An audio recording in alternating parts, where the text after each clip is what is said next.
Iran ইস্যুতে শুধু শিয়া সুন্নির দ্বন্দ্বই কি মুসলিম বিশ্বকে বিভেদে রেখেছে?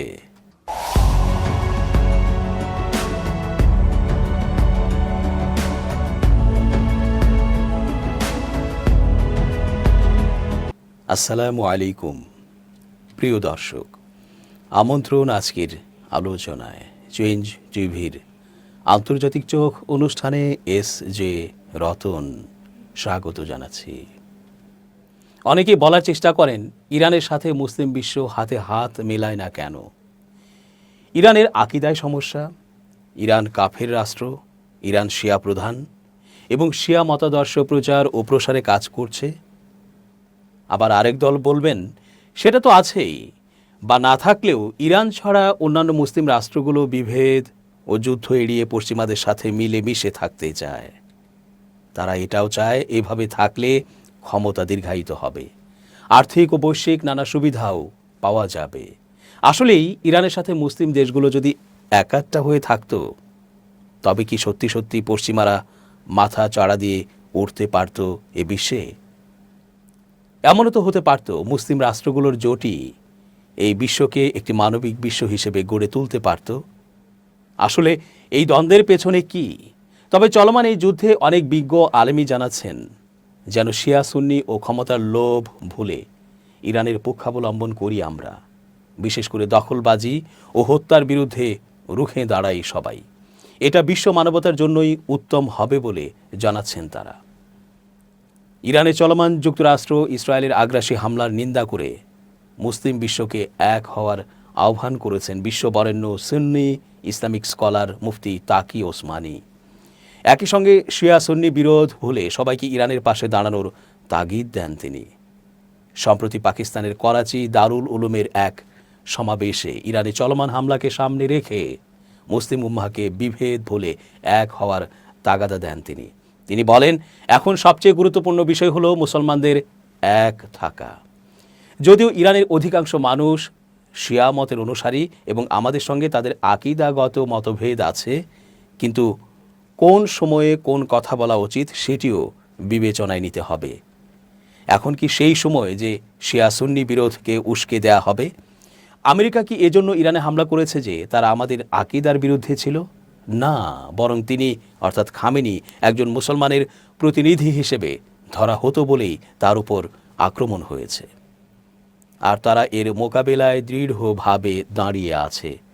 তাই এদিক বিবেচনায় আমাদের তাদের সমর্থন করা উচিত। বিশ্ববরেণ্য এ আলেম আরও বলেন, বিশেষ করে এই সময়ে উম্মতে মুসলিমার জন্য দোয়ার খুব দরকার। কারণ গত কয়েকদিনে উম্মতে মুসলিমা ভয়ঙ্কর ফিতনার শিকার হয়েছে। আপনারা সবাই জানেন যে ইসরায়েল ও আমেরিকা ইরানে হামলা করেছে। এই হামলা করতে কোনো লজ্জা শরমেরও বালাই করেনি তারা।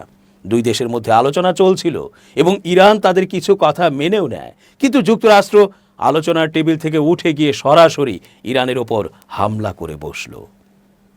মার্কিন প্রেসিডেন্ট ট্রাম্পের এমন আচরণকে বৈশ্বিক গুন্ডামি আখ্যা দিয়ে তাকি ওসমানী বলেন, এখন এক ধরনের বৈশ্বিক গুন্ডামি শুরু হয়েছে যে ট্রাম্প যখন ইচ্ছা তখন কোনো রাষ্ট্রপ্রধানের বাসায় বোমাবর্ষণ করে তাকে হত্যা করে ফেলবেন এবং সেই দেশে আবার নতুন করে দখলবাজি চালাবেন। ভেনেজুয়েলাতে এমন করা হয়েছে যে সেখানকার রাষ্ট্রপ্রধানকে ধরে আনা হয়েছে এবং বন্দী করা হয়েছে। প্রকাশ্যে ঘোষণা করা হচ্ছে, আমার অধিকার আছে যে কোনো দেশের ওপর এভাবে হামলা করার। না কোনো জাতিসংঘ, না কোনো আন্তর্জাতিক আইন, না কোনো নৈতিকতা, না কোনো সহনশীলতা, কিছুই মানা হবে না। আমি সর্বেসর্বা, যেখানে ইচ্ছা সেখানে গিয়ে বোমা বর্ষণ করব এবং যাকে চাই তাকে টার্গেট কিলিং করব। এমনটাই তো করছেন ট্রাম্প, জানাচ্ছেন এমনটাই। সবাইকে ইরানের পাশে দাঁড়ানোর আহ্বান জানিয়ে তিনি বলেন, ইরানের ওপর হামলা করে ইসরায়েল ও আমেরিকা উম্মতে মুসলিমার বিরুদ্ধে বড় ধরনের চক্রান্ত করছে। এর উদ্দেশ্য হলো মুসলমানরা যেন এক না হতে পারে। মুসলমানদের সঙ্গে মুসলমানদেরই লড়াই বাঁধিয়ে দেওয়ার একটা কৌশল। আমার দুঃখ হয় যে কিছু মানুষ বলাবলি করছে, আরে তারা তো শিয়া ছিল, ইরানের সঙ্গে আমাদের মতভেদ আছে ইত্যাদি। আল্লাহর বান্দারা, আমেরিকা ও ইসরায়েল তাকে অর্থাৎ খামেনিকে এজন্য মারেনি যে তিনি শিয়া ছিলেন। তারা হামলা করেছে এজন্য যে তাকে মুসলিম বিশ্বের একজন প্রতিনিধি মনে করা হতো। ইরানের রাষ্ট্রীয় বিষয়ে ট্রাম্পের হস্তক্ষেপের সমালোচনা করে বিশ্ববরেণ্য এ আলেম জানান, ইরানের নেতাকে টার্গেট কিলিং করে হত্যা করা হয়েছে।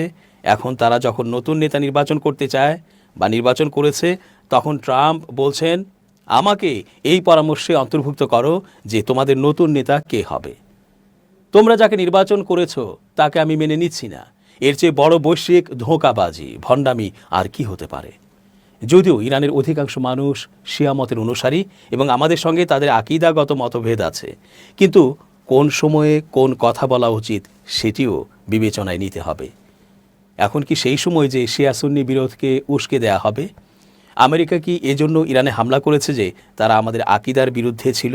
না, বরং তিনি খামেনি একজন মুসলমানের প্রতিনিধি হিসেবে ধরা হতো বলেই তার উপর আক্রমণ হয়েছে, আর তারা এর মোকাবেলায় দৃঢ়ভাবে দাঁড়িয়ে আছে। তাই এদিক বিবেচনায় আমাদের তাদের সমর্থন করা উচিত। আমাদের সরকারও এই ব্যাপারে ইরানের সঙ্গে সমন্বয়ের ঘোষণা দিয়েছে, এটি প্রশংসার দাবি রাখে। তিনি এই কথা বলে আরও জানান, ইসরায়েল ও আমেরিকা এই চেষ্টায় আছে যে যেভাবেই হোক মুসলমানদের ধ্বংস করে দেবে এবং মুসলমানরা যেন নিজেদের মধ্যে লড়াই করে তাদের শক্তি ক্ষয় করে ফেলে। এখন আমাদের বেশি বেশি দোয়া করা দরকার যে, হে আল্লাহ, আমাদের হাতে তো কিছুই নেই, আমরা শুধু আপনার দরবারে এই আবেদন করতে পারি, আল্লাহ, আপনার রহমতের মাধ্যমে আমাদের এই ফিতনা থেকে বের করে দিন এবং উম্মতে মুসলিমার ঐক্যের যে স্বপ্ন আছে, হে আল্লাহ, তা বাস্তবায়ন করুন। পুরো মুসলিম উম্মাহ যদি এক হয়ে যায়, তাহলে না আমেরিকা, না ইসরায়েল, না ভারত, না অন্য কোনো শত্রু কেউই আমাদের কিছু করতে পারবে না। গাজার শাসক গোষ্ঠী ও ইসরায়েলের মধ্যে যুদ্ধে মুসলিম সংখ্যাগরিষ্ঠ দেশ ফিলিস্তিনের প্রতি সমর্থন জানালেও মধ্যপ্রাচ্যে মুসলিম দেশগুলোর মধ্যে সাধারণত ঐকমত্যের প্রবণতা দেখা যায় না। আর এর পেছনে একটা বড় কারণ হিসেবে কাজ করে শিয়া সুন্নি দ্বন্দ্ব। সারা বিশ্বে মুসলিমরা মূলত দুই ভাগে বিভক্ত, শিয়া ও সুন্নি। মধ্যপ্রাচ্যের সবচেয়ে বড় দুই প্রতিদ্বন্দ্বী দেশ ইরান সৌদির জটিল সম্পর্ক ও টানাপোড়েনের পেছনে সবচেয়ে গুরুত্বপূর্ণ দিক এই বিভাজন। সশস্ত্র শাসক গোষ্ঠীর সঙ্গে ইসরায়েলের যুদ্ধেও প্রভাব রয়েছে শিয়া সুন্নি মতাবলম্বীদের মধ্যকার এই দ্বন্দ্বের। ফিলিস্তিনের পক্ষে নৈতিক সমর্থনে এক ধরনের অবস্থান দেখা গেলেও দুপক্ষের মধ্যে এই ক্রমবর্ধমান দ্বন্দ্ব এখনও শেষ হয়ে যায়নি। শিয়া সুন্নি বিভাজনের শুরুটা হয়েছিল 632 সালে ইসলামের নবী হজরত মুহাম্মদ সাল্লাল্লাহু আলাইহি সাল্লামের ওফাতের পর। সে সময় মুসলিমদের নেতৃত্ব কে দেবে, সেখান থেকে সূত্রপাত হওয়া দ্বন্দ্ব এখনও এই বিভাজন টিকিয়ে রেখেছে। যদিও উভয় সম্প্রদায়ই বহু শতাব্দী ধরে একসঙ্গে বসবাস করে আসছে, দুই দিকের বিশ্বাস ও রীতিনীতিতেও অনেক মিল রয়েছে, কিন্তু মতবাদ, ইবাদত, শরিয়া ও নেতৃত্বের ব্যাপারেও তাদের মতভেদ রয়েছে। সুন্নি কারা? বিশ্বজুড়ে যারা ইসলামে বিশ্বাসী তাদের বেশিরভাগই সুন্নি সম্প্রদায়ের। একটি হিসেব অনুযায়ী বিশ্বের প্রায় 90% মুসলিম এই শাখার সঙ্গে যুক্ত। এই পক্ষের মানুষ নিজেদেরকে ইসলামের সবচেয়ে ঐতিহ্যবাহী ও রক্ষণশীল সম্প্রদায় হিসেবে দেখে। সুন্নি শব্দটি এসেছে আহল আল সুন্নাহ শব্দ থেকে। এর অর্থ যারা সুন্নাহ অর্থাৎ নবীর আদর্শ অনুসরণ করে চলেন। সুন্নাহ বলতে নবী মুহাম্মদ সাল্লাল্লাহু আলাইহি সাল্লাম যে শিক্ষা অনুশীলন করার জন্য বলেছেন সেটাকে অনুসরণ করাই হচ্ছে এর অর্থ। সুন্নিরা কোরআনে বর্ণিত সব নারীদের সম্মান করে, যাদের মধ্যে শেষ নবী ও রাসূল মুহাম্মদ সাল্লাল্লাহু আলাইহি সাল্লাম সবচেয়ে বেশি গুরুত্ব বহন করেন। সাধারণত মধ্যপ্রাচ্যে মুসলিম আলেমদেরকে দেশের সরকার নিয়ন্ত্রণ করে, আর সুন্নি আলেমদের শিক্ষা সাধারণত ইসলামী আইনি ব্যবস্থার অধীনে 4টি মাযহাব থেকে এসেছে। বিশ্বের অনেক মুসলিম প্রধান দেশ সুন্নি সংখ্যাগরিষ্ঠ হলেও এর ঐতিহ্য সবচেয়ে বেশি চোখে পড়ে সৌদিতে। শিয়াদের শুরুটা হয়েছিল মূলত একটা রাজনৈতিক দল শিয়াত আলী বা আলীর দল হিসেবে। আলী ছিলেন নবী মুহাম্মদ সাল্লাল্লাহু আলাইহি সাল্লামের জামাতা ও একাধারে ইসলামের 4 খলিফার অন্যতম। শিয়ারা দাবি করে যে শুধু আলী ও তার বংশধরদের মুসলমানদের নেতৃত্ব দেওয়ার অধিকার ছিল। খিলাফতকালীন ষড়যন্ত্র, সহিংসতা ও গৃহযুদ্ধের কারণে আলীর মৃত্যু হয়েছিল। শিয়ারা বিশ্বাস করে যে আলীর মৃত্যুর পর তার ছেলে হাসান হুসেইনের খিলাফত পাওয়া উচিত ছিল, যা বাস্তবায়ন করা হয়নি। ধারণা করা হয় হাসানকে উমাইয়া শাসক মুয়াবিয়া বিষ প্রয়োগে হত্যা করে, আর তার ভাই হুসেইন পরিবারের বেশ কয়েকজন সদস্য সহ কারবালার যুদ্ধক্ষেত্রে প্রয়াত হন। এসব ঘটনা শিয়াদের মধ্যে শাহাদাত ও শোক পালনের ধারণার জন্ম দেয়। শিয়াদের মধ্যেও আলেমদের শ্রেণীবিন্যাস রয়েছে। এই আলেমরা ইসলামী গ্রন্থের ব্যাখ্যার অনুশীলন করেন। ধারণা করা হয় বর্তমানে বিশ্বে 12 থেকে 17 কোটি শিয়া রয়েছেন।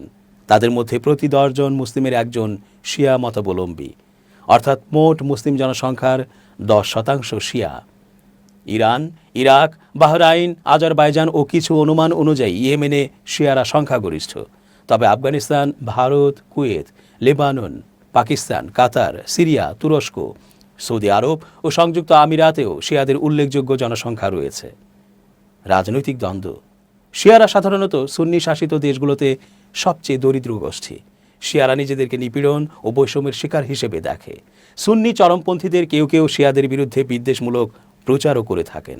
যেমন পাকিস্তান, আফগানিস্তানে প্রায়ই শিয়া উপাসনালয়ে হামলার ঘটনা ঘটতে দেখা যায়।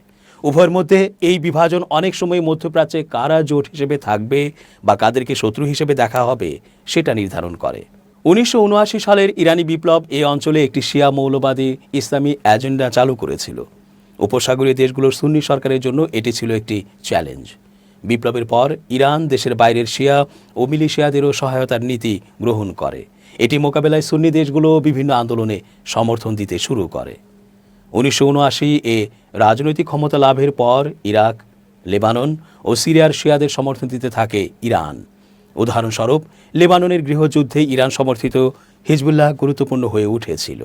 অন্যদিকে আফগানিস্তান ও পাকিস্তানে সুন্নিপন্থী দল তেহরিক ই তালেবানকে অনেকটা চরমপন্থী হিসেবে দেখা হয়ে থাকে, যারা প্রায়শই শিয়াদের ধর্মীয় উপাসনালয়ে হামলা চালায়।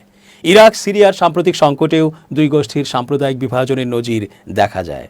এসব দেশে অনেক তরুণ সুন্নি অস্ত্র ধারণ করে। তাদের মধ্যে সুন্নি চরমপন্থী গোষ্ঠী আল কায়েদার মতাদর্শ প্রভাব বিস্তার করে। সিরিয়ার শিয়া দলগুলো দেশটির সরকারের পাশে থেকে বাশার আল আসাদের সমর্থনে লড়াই করছে এবং তার প্রশাসনকে ক্ষমতায় থাকতে সাহায্য করছে। তবে ইরান ও সৌদি আরব উভয়েই সুন্নি মতাদর্শ ইসলামিক স্টেটকে অর্থাৎ আইএসকে তাদের অভিন্ন শত্রু হিসেবে দেখে। গাজাতে শাসক সুন্নি সশস্ত্র গোষ্ঠীর সমর্থনে শিয়া ইরান। গত কয়েক দশক ধরে ইরান ও সৌদি আরবের আঞ্চলিক আধিপত্য বিস্তারের লড়াই চলছে, যার পেছনে ধর্মীয় বিভাজনও একটা বড় ভূমিকা রেখেছে। গাজায় চলমান সংঘাতেও তাদের মধ্যকার দ্বন্দ্ব দৃশ্যমান। অনেক বিশ্লেষক মনে করেন 7 অক্টোবর ওই গোষ্ঠীর হামলার পেছনে ইরান একটা গুরুত্বপূর্ণ ভূমিকা রেখেছে, যার অন্যতম উদ্দেশ্য ছিল ইসরায়েল ও সৌদি আরবের সম্পর্ক স্বাভাবিক করার আলোচনা ভেস্তে দেয়া। কারণ এটা ঘটলে ইরানের প্রধান 3 শত্রু ইসরায়েল, সৌদি ও যুক্তরাষ্ট্রের মধ্যে একটি চুক্তির সম্ভাবনা থাকত। এমন চুক্তির পরিবেশ তৈরিতে যুক্তরাষ্ট্র ভূমিকা রেখেছে। গাজার শাসক গোষ্ঠী একটি সুন্নি গোষ্ঠী হলেও কয়েক দশক ধরে ইরানের মিত্র। ইসরায়েলের বিরুদ্ধে লড়াই করতে গোষ্ঠীটিকে আর্থিক ও সামরিক সহায়তা দেয় ইরান। দর্শক, আজ এ পর্যন্তই। ধন্যবাদ। change tv.press এক ফোঁটা হলুদও নেই।